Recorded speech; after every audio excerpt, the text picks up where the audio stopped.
Em 1992, o cinema europeu foi marcado por uma das obras mais intensas e controversas do gênero erótico e romântico, Perdas e Danos, Damage, dirigido por Louis Malle. Baseado no romance de Josephine Hart, o filme mergulha nas profundezas da paixão proibida, explorando os limites entre desejo, moralidade e destruição pessoal. A trama acompanha Stephen Fleming, Jeremy Irons, um político britânico respeitado, casado e com uma carreira promissora. Sua vida, aparentemente perfeita, começa a ruir quando ele conhece Anna Barton, Juliette Binoche, a bela e enigmática noiva de seu filho Martin. A atração entre eles é imediata, irresistível e avassaladora, levando-os a iniciar um caso secreto marcado por encontros intensos carregados de erotismo. Mais do que um romance clandestino, a relação entre Stephen e Anna se transforma em uma obsessão sem retorno, em que ambos arriscam tudo, família, reputação e futuro, em nome de uma paixão arrebatadora que beira a autodestruição. O filme não apenas retrata cenas de desejo explícito, mas também reflete sobre como escolhas impulsivas podem levar a consequências irreparáveis. Com atuações marcantes de Jeremy Irons e Juliette Binoche e uma atmosfera carregada de tensão psicológica, Perdas e Danos é um retrato cru e doloroso da fragilidade humana diante do poder devastador da paixão. Mais do que uma simples história de adultério, é um estudo profundo sobre vulnerabilidade, segredos e as cicatrizes deixadas por um amor que ultrapassa qualquer limite. No centro da vida cuidadosamente construída de Stephen Fleming, médico que entrou para a política e hoje ocupa um cargo de prestígio no parlamento britânico, há uma rotina de imagem, família e expectativas. Casado com Ingrid, pai de uma filha, respeitado por mentores e colegas, Stephen circula entre recepções, conferências e jantares formais como alguém que aprendeu a medir cada gesto. Essa segurança, porém, é apenas a superfície de um homem que ainda guarda impulsos e fragilidades. É nesse espaço que, num coquetel social sofisticado, ele conhece Anna Barton, jovem, elegante, de olhar impassível, nascida numa família com feridas e segredos. Ela aparece formalmente como amiga de Martin, o filho adulto de Stephen, a ligação que permitirá ao acaso empurrar dois mundos perigosamente próximos. A primeira aparição de Anna tem o peso de uma introdução teatral. Ela entra num ambiente que respira convenções e, com uma presença contida, anula as defesas de Stephen. O roteiro opta por deixar a atração instantânea, não apenas desejo físico, mas um reconhecimento inquietante. Anna não é ingênua. Ela traz consigo uma história reveladora, um irmão mais velho que cometeu suicídio por uma paixão doentia. Essa confissão tem a função de lançar uma sombra sobre ela, como se nela habitasse uma marca que a torna irremediavelmente diferente. Ela própria, quando descreve o passado, fala de possessividade e feridas que não cicatrizam. É a figura da danificada, palavra que volta a ressoar ao longo do filme. Martin, orgulhoso e apaixonado, apresenta Anna aos pais. O jantar de celebração em família deveria ser uma cena de congratulação, mas o que ali se instala é uma tensão sutil. Ingrid, observadora, investiga. Martin exalta. Stephen tenta manter o controle. A sexualidade de Anna não se expõe. Ela sugere, provoca, sustém o olhar daquele homem mais velho com uma calma que é quase insolência. A faísca acontece como na melhor tradição do melodrama. Olhares que se prolongam, desculpas para ficar mais tempo, um telefonema que vira convite. Stephen, que sempre foi capaz de postergar impulsos em função do cargo e da reputação, cede. O episódio inicial na casa dela, o primeiro encontro secreto, tem a combinação de culpa e êxtase que caracteriza aquilo que será, a cada cena, menos um romance e mais uma ruína anunciada. Depois desse encontro inicial, a obsessão de Stephen cresce em silêncio e em pequenos movimentos de desobediência à sua própria vida. Ele começa a alterar rotinas, abandona reuniões, pega voos aparentemente desnecessários, segue a sombra dos passos de Anna e do filho. Em Bruxelas ou em Paris, cidades onde o brilho público contrasta com atitudes clandestinas, a relação se transforma em ritual. Há um momento em Paris, por exemplo, em que, enquanto Martin dorme, Stephen e Anna sucumbem a um encontro furtivo no vão de uma porta. A cena é curta, acute.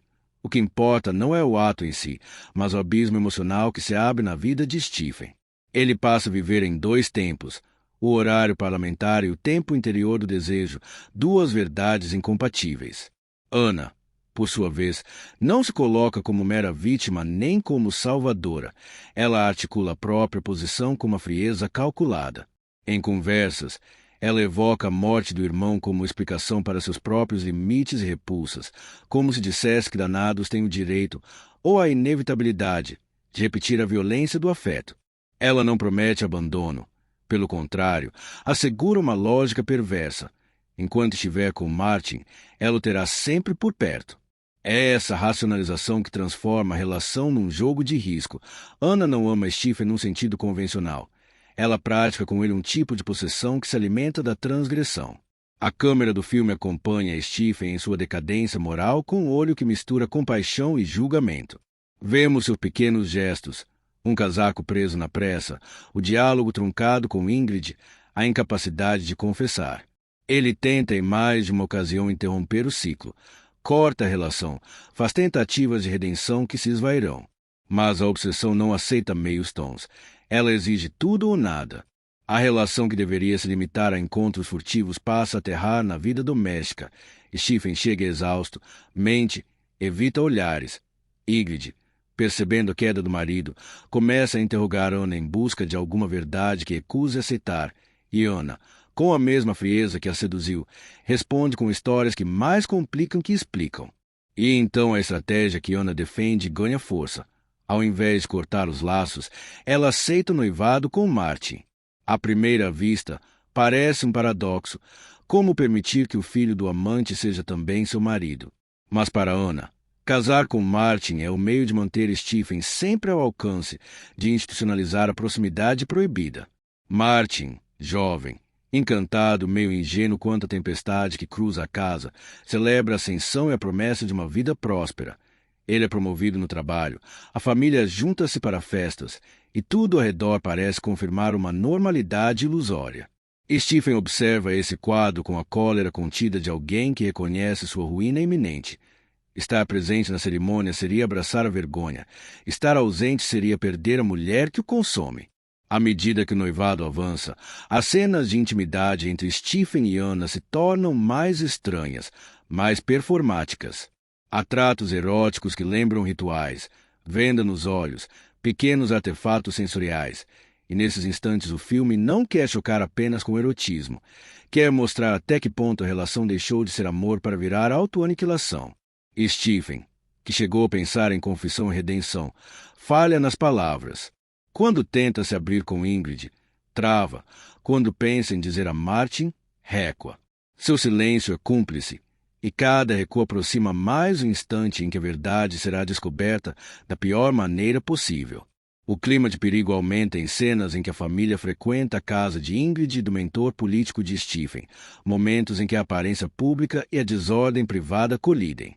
Observadores menos atentos talvez ainda não percebam o fio que conectará cada gesto até o desastre final, mas o espectador atento já nota as rachaduras, olhares trocados sem aviso, passos seguidos, chaves trocadas e um apartamento cuja existência secreta funcionará como cenário para a queda. O que parecia apenas um caso extraconjugal transforma-se num risco calculado. Ana não apenas ama Martin e Stephen separadamente. Ela usa essa ambivalência como escada para um domínio que nenhum dos dois poderá controlar quando olhar para trás. O momento da ruptura vem de maneira trágica e quase acidental. Martin, inquieto por dúvidas, segue um rastro de suspeita até uma antiga residência com corredores abertos para um vão interior protegido por grades baixas. Empurrado pela curiosidade e por uma necessidade de resposta, ele sobe os pisos, arromba uma porta e encontra o que ninguém deveria ver: sua noiva com seu pai. A cena que se desenrola ali é tão devastadora que não precisa de palavras grandiosas para eternizar o dano. Stunned, o jovem perde o equilíbrio, cai sobre a grade e despenca pelo vão, uma queda que não é somente física, mas síntese brutal do colapso de tudo que era família e dignidade. A sequência em que Stephen corre pelas escadas nu, a imagem de um homem despojado de qualquer artifício social, agarrando o corpo do filho, é uma imagem que o filme grava na retina do espectador, mais cruelmente, no corpo do protagonista. O desespero ali não é só paternal. É mistura de culpa, vergonha e horror. Ana observa e sai em silêncio. Não chora, não implora. A sua saída tão silenciosa quanto seu poder emocional havia sido. A notícia se espalha como pólvora. Repórteres, fotógrafos, câmeras. O caso, antissecreto, transforma-se num espetáculo público da destruição privada. Em poucas horas, a vida que Stephen pensava controlar se desfaz em palavras de acusação, manchetes vorazes, fofocas e corroem reputações. Ingrid, confrontada pela cena, explode, e Miranda Richardson entrega nesse momento uma atuação que concentra todas as emoções que o roteiro vinha acumulando: dor, raiva, sensação de traição tão profunda que supera qualquer explicação. O casamento que parecia sólido se reduz a escombros. Stephen, despojado de carga e respeito, enfrenta perguntas que sua política não ensinou a responder. Por quê? Ele tenta, às pressas, confessar, justificar, recompor, mas já é tarde. A máquina midiática não perdoa, e o mentor político que outrora protegeu pede distância. A carreira que foi construída com cálculo e compromissos ruiu como castelo de cartas.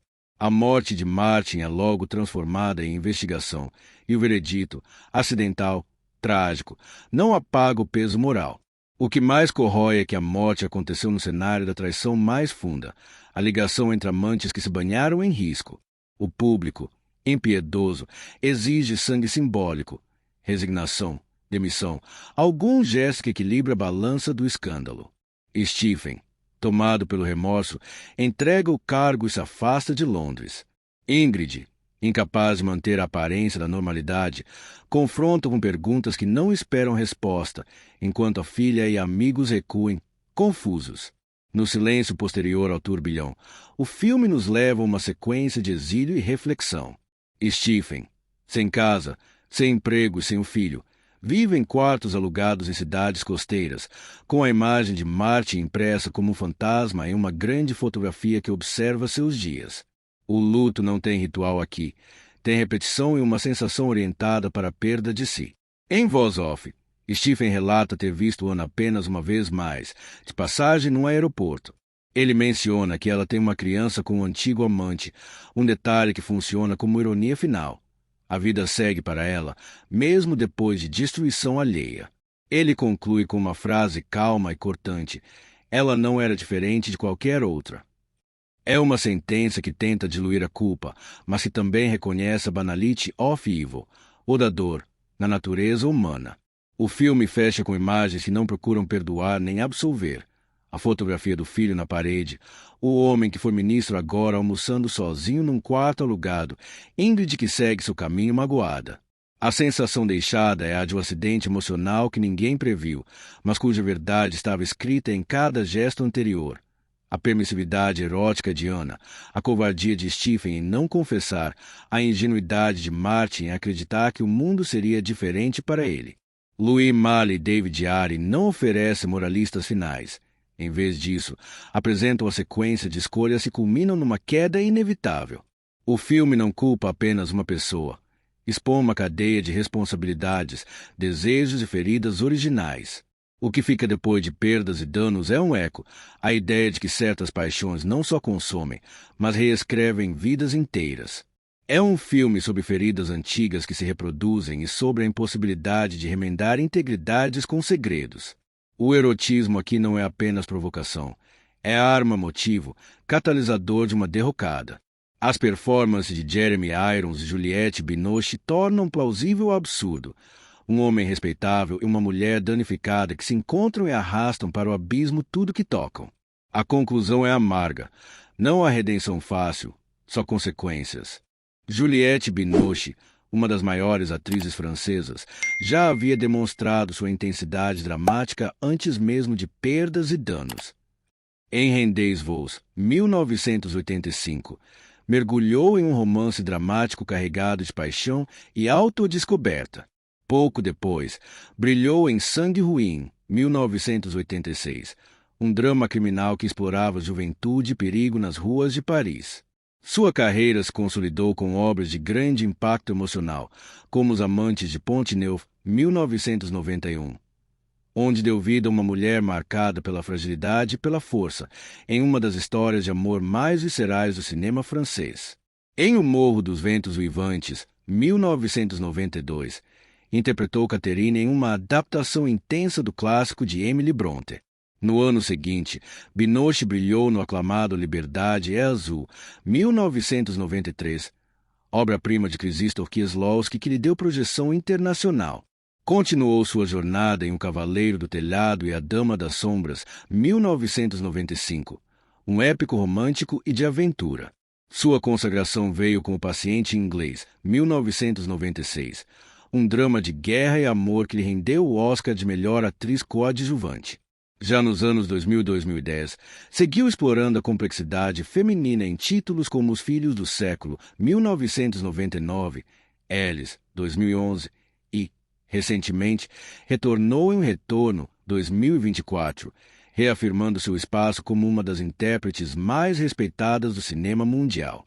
Jeremy Irons, parceiro de cena de Binoche, é um ator britânico de talento ímpar, com uma carreira marcada pela versatilidade. Em A Mulher do Tenente Francês, 1981, contracenou com Meryl Streep em uma história de amor impossível que lançou ao estrelato. Em Um Amor de Swan, 1984, trouxe sensibilidade a mais uma narrativa literária adaptada. Mas foi com O Reverso da Fortuna, 1990, um thriller baseado em fatos reais, que conquistou o Oscar de melhor ator. Em Gêmeos, Mórbida Semelhança, 1988, impressionou ao interpretar irmãos gêmeos com personalidades opostas em um suspense perturbador. Irons transitou entre o drama e a ação, como em Madame Butterfly, 1993, e no romântico Beleza Roubada, 1996, além de participar de grandes produções como A Casa dos Espíritos, 1993. No campo da ação, viveu o vilão Simon em Duro de Matar 3, A Vingança, 1995, contracenando com Bruce Willis. Em Lolita, 1997, assumiu um papel polêmico e controverso, enquanto em O Último Entardecer, 1997, voltou ao romance dramático. Seu legado é o de um ator capaz de dar profundidade psicológica a qualquer personagem.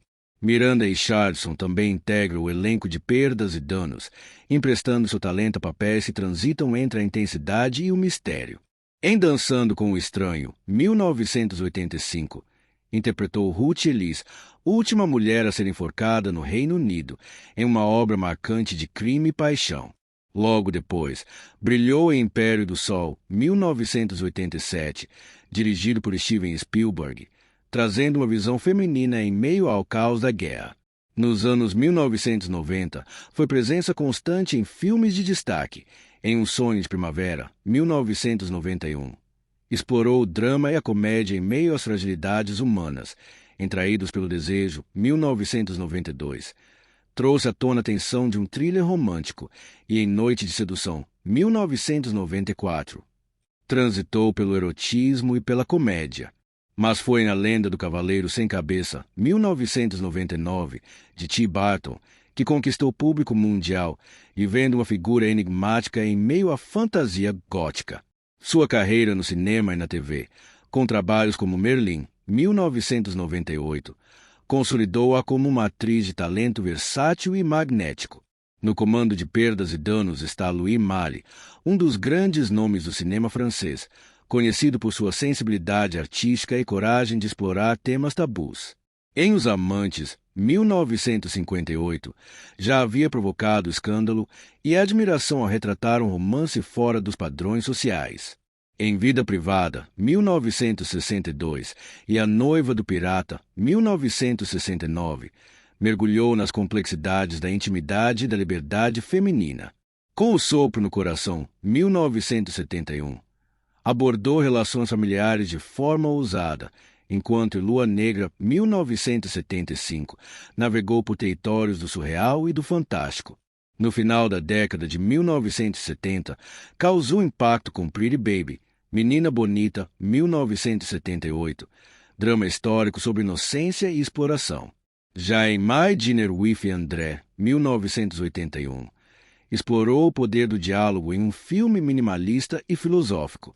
Continuou a desafiar convenções com Loucuras de uma Primavera, 1990, e chegou a Hollywood com Tio Vânia em Nova York, 1994. Sua obra é marcada pelo equilíbrio entre lirismo, provocação e uma sensibilidade que coloca entre os grandes cineastas do século XX. E assim, encerramos mais uma sessão aqui no canal, O Último VHS. Foram imagens, são as emoções que permanecem, como aqueles clássicos que resistem ao tempo. Se gostou de reviver esse filme comigo, deixe seu like, inscreva-se e ative o sininho para não perder os próximos episódios. A cada semana, desenterramos clássicos, visitamos cultis esquecidos e revisitamos filmes que marcaram gerações. Conte nos comentários qual cena mais te marcou e qual outro clássico você quer ver aqui. Compartilhe com amigos que amam cinema ou que ainda não conheceram essa era do VHS. Obrigado por assistir e fazer parte dessa comunidade. Eu sou o Bruno e nos vemos na próxima fita. Até lá! Não esqueça de rebobinar antes de devolver.